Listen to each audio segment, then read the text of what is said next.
Reporting to the media this week at Post Executive Council Media Briefing is the Chief Secretary, Orville London. Welcome to our After Executive Council Briefing. It's mostly updates that I'd like to give you on a couple of issues that are current.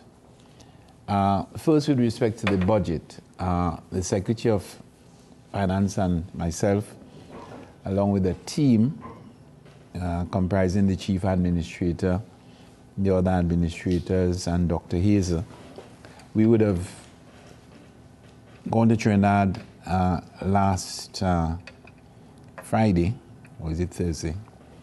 And we would have met with the Minister of Finance and the Minister of Planning. And I must say that both meetings were quite encouraging.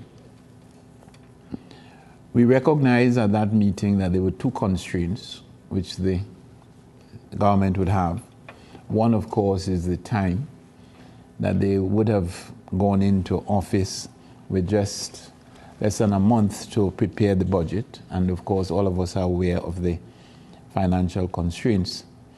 But we did make it clear to the central government, and they did agree that from the perspective of the Tobago House of Assembly, we expect a level of sensitivity to the issues and the concerns which we have raised over the years.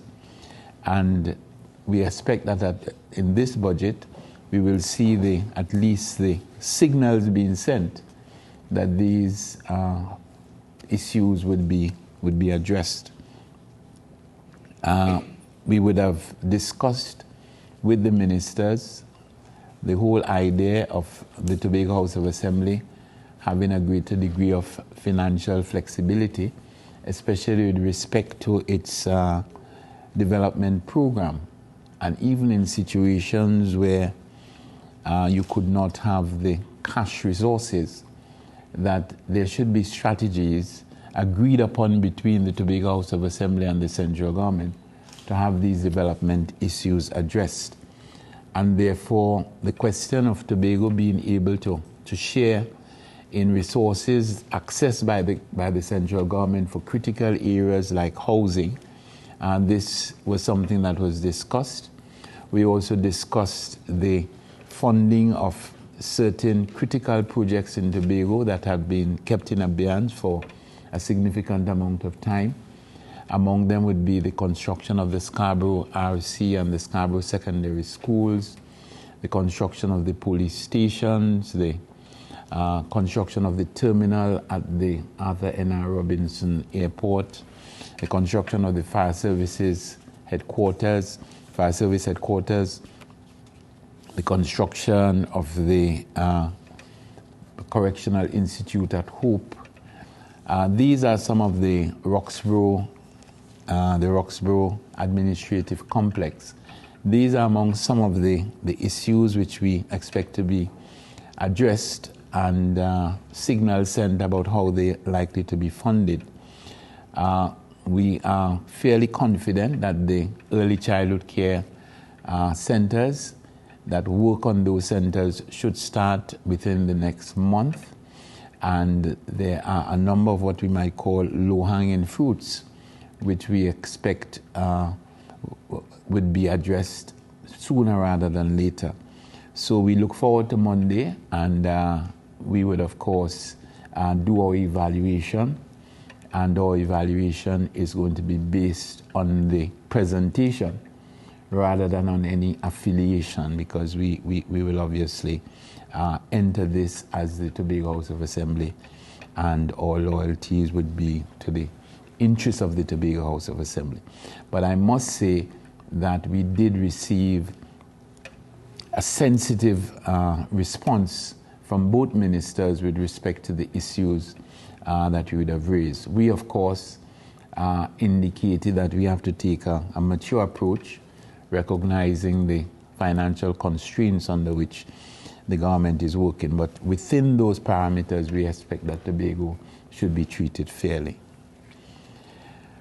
I'd like to address a couple of issues which did arouse some level of interest. Among them was the issue of the Charlottesville Mall and the demolition of the building. And I think I need to put that in context, because when I saw what had transpired, I asked for the relevant information. And considering that it was a legal matter, I asked the legal officer to provide me with the relevant information through the chief administrator. And the document that came from the legal office signaled that the Tobago House of Assembly not only acted legally, but acted with sensitivity in this particular situation. On the 26th of May 2014, Justice Rajkumar, after what was, I think you all be aware, a long-standing legal dispute that would have stopped the construction for a couple of years, and he ruled the defendant, which would be the THA, is mandated to ensure that any further decision for the continuation of the project are taken in compliance with all necessary statutory requirements. The defendant is mandated to obtain and file the certification of all statutory bodies whose approvals are required for the project, and in particular, certification by the Tongue and Country Planning Authority and certification by the Environmental Management Authority that all necessary permissions have been obtained from these agencies before continuing the project. Until such certifications are produced, the defendant is restrained from demolishing the boat occupied by the first named claimant, who is Mr. Hercules. And what the Assembly would have done is that they would have worked in conjunction with the Division of Infrastructure and Public Utilities and MTS, who were the project managers, to get all the relevant approvals as directed by the court. They retained the service of Eco Industrial Consultants Limited to advise the Assembly on all the necessary environmental approvals. And this is important. These approvals were sought, obtained, and subsequently filed on the 8th day of April 2015, and a copy of same was served on Messrs. Rika Ramjit and Associates, the then attorneys at law for the claimant, on the 9th of April 2015. That's more than 4 months ago. And Mr. David Walker, the agent of the claimant, was served on the 7th day of May 2015, pursuant to the court's direction. And this is this conclusion of the legal department. In view of the above, the Assembly has complied with the court's order, and as such, the Assembly is free to proceed with the construction of the project and carry out all such works, inclusive of demolition works, which are deemed necessary for the construction of the vendors' mall. The legal department, from the inception of this matter, was informed by the division that the claimant's boat lies in the construction pathway of this project and that it will have to be demolished once construction recommences. So, in other words, this is the view of the legal department, which would have given the go-ahead for the demolition. I want to also place on record a couple of things. At the start of this project, there were a number of booths, I think all of us would know, on the Charlottesville shoreline. Each individual occupier or owner, because Mr. Hercules was not an owner, he's an occupier, but even as an occupier, was given the option to, one, leave the booth and be given temporary accommodation until such time as the mall was completed. And when the mall was completed, each of these owners or occupiers was given the option to occupy one of the booths in the new mall. So in other words, there was no significant disadvantage to anybody who complied with the process. I think all of us know what the situation is. But it meant that if we did not treat with the situation now, that the contract, that the project would have been further delayed. I also want to just clarify two issues which it seemed has come up. One issue is that the land does not belong to the Tobago House of Assembly. That claim was made by a representative of an individual in the area. The Tobago House of Assembly provided the individual with the relevant documentation to ensure that we had proof that the land belonged to the Tobago House of Assembly. To date, we have got no counterclaim on the part of the individual or the agent. That's one. And the second one is another issue that the project or the building is closer to the sea or closer to the beach than is advisable.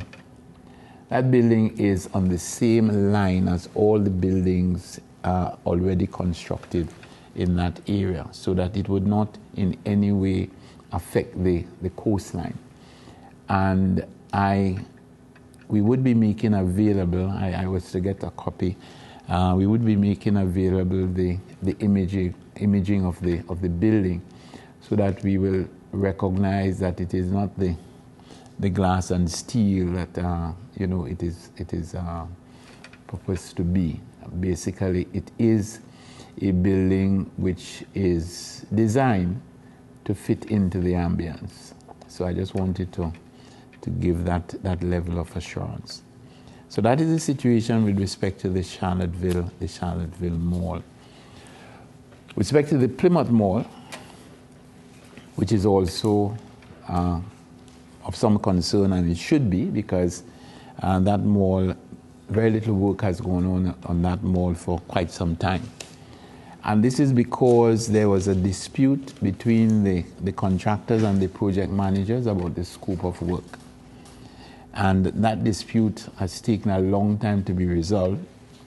The Secretary of Infrastructure and Public Utilities has reported just today that the dispute has been resolved, and that they are now in a situation where they are looking at the new scope of works, and the contractor would be remobilized, and of course work should resume by early November, and it should be completed before the end of the year. In the meantime, the allocation process, that process had started some time ago, and some of the boats have already been allotted, and therefore we should have a situation that by the time the mall is completed, that we would have occupation within a very short space of time. With respect to payment of new remuneration packages to contract officers, the Executive Council will have taken a decision today that contract officers in the Tobago House of Assembly, all contract officers, will begin to receive new remuneration packages with effect from the 1st of October 2015. So that hopefully by the end of this month, contract officers will be receiving their new salaries. But it is effective from the 1st of October. So any arrears would be from the 1st of October 2015. And that will apply to all contract officers, including teachers. The Secretary of Infrastructure and Public Utilities at today's Executive Council meeting indicated that the licensing office would have opened its doors today after a break following the robbery incident.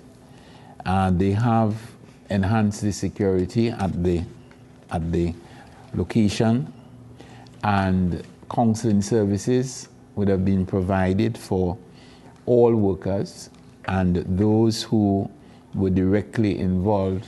He has indicated that a program of additional counseling has been arranged.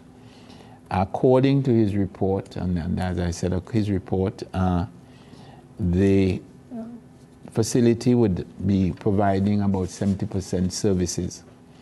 But we're hoping that, or we're expecting that it should be up, giving full service by the beginning of next week. But I must say that from the perspective of the Assembly, we are looking at the feasibility of relocating the office, but that is not something that we have made a final decision on. We will evaluate the state of the building after all the work that the Division of Infrastructure and Public Utilities would have done, and then based on that we'd make a decision as to whether we should not relocate. And one final point, the Secretary of Health and Social Services has indicated that up to the 29th of September, that is yesterday, 127 truckloads of mixed waste was collected by the Public Health Department as a result of their recently held Island-wide cleanup campaign. And that just represents waste collected during the period 21st September to 29 September 2014. And in the various areas, it's an average of about 20 to 22 truckloads in each of the areas. There's a similarity: Charlottesville to Cudlow Hall 21, Palatine to Lansford 22, Lansford to Scarborough, inclusive Mount Thomas, Lecoto, Arnorsville, Idlewild, Glen Road, Pump Mill and Scarborough 18, Scarborough and Environs 20, Bonaccord to Lower Scarborough, including Wim, Shervan, Plymouth, Patience Hill, Signal Hill, Bethel, Blackrock 24, and Bonaccord 22. This campaign is going to continue until the 2nd of October. I know you mentioned the Vendors Mall at Adventure Estate, right? Can you give us an update also on the one in Argyle? The mall at Argyle, my information is that there is some burglar proofing that will have to be done and some minor remedial work. It is now under the Division of Finance and Enterprise Development, because normally the Division of Infrastructure would hand over. So I think that it is that division that is going to be responsible for the refurbishing. I have instructed that by the middle of October, the division should be in a position to tell us two things. One, the tendering, the result of the tendering process, and when work is likely to start and completed on the burglar proofing and the refurbishing. And secondly, the start of the process for allocation. So I would expect that by the middle of October, the Secretary of Finance and Enterprise Development will give us the details with respect to that. Within the last, say, 3 weeks, Tobago would have gotten some murders, all gun-related, well, 2 of them gun-related. As the Chief Secretary of the Tobago House of Assembly, what are your thoughts on this increased level of crime with respect to firearms on the island? Obviously, as not just as Chief Secretary, as any Tobagonian, when you recognize that the environment seems to be changing, it is cause for grave concern, because Tobago is not just about the island and the natural environment, but it's also about the kind of ambience and the kind of feeling that you get as a Tobagonian. So that is a little disturbing. But the question is, how do we treat with it? Because this is not an opportunity, this is not a reason for us to panic. The situation is not out of hand. And I'm saying that we got to treat with it in various ways. I think short term, we got to be aware of our responsibility as citizens, residents, Tobago, to ensure that we report and we collaborate. The police officers are better friends to us than the criminals. And therefore, if we have to make a choice between alliances, let us ally with the police officers. And that means passing on any information that you consider relevant. I prefer a situation, and I hope that never happens, where the police officers believe that they have been bombarded with too much information rather than people being reluctant to provide the information. That is one advantage that you have living in a close-knit society like ours. The second thing is that people have got to be more vigilant. We have got to understand that it is not business as usual, that the environment has changed, and therefore our practices and the way in which we conduct ourselves, that should also change. But it also means, and we go back to a point that has been made ad nauseam, that we in Tobago have indicated that you must have a Tobago-specific response to crime. One of the issues we have is that Tobago is very open. It's open to the inter-island travel, it's open to regional and international intervention, if you want to put it like that. And therefore, until such time as we can protect the borders of Tobago adequately, we are going to have those kinds of interventions. Did you indicate that there were any planned meetings with the new Minister of National Security or anybody involved in strategy and planning to address the crime situation in Tobago? Well, what we're hoping, and by the way, I did meet with the first minister with whom I met, with whom I spoke was the minister in the Ministry of Tobago Development. Met with Minister Webster Roy on Monday. And over the next couple of weeks, obviously there's going to be a lull for the budget debate. But over the next couple of weeks, couple of months, I expect that most of the ministers would meet with their counterparts in the Tobago House of Assembly to discuss common issues. Yes, the Minister of National Security will be somebody with whom I hope that we will have, or I expect that we'll have an early meeting, because there's a lot of unfinished business where that is concerned. No, but I did not mention a particular date for that. I did not even mention that we're going to meet, but that is definitely going to be on the agenda.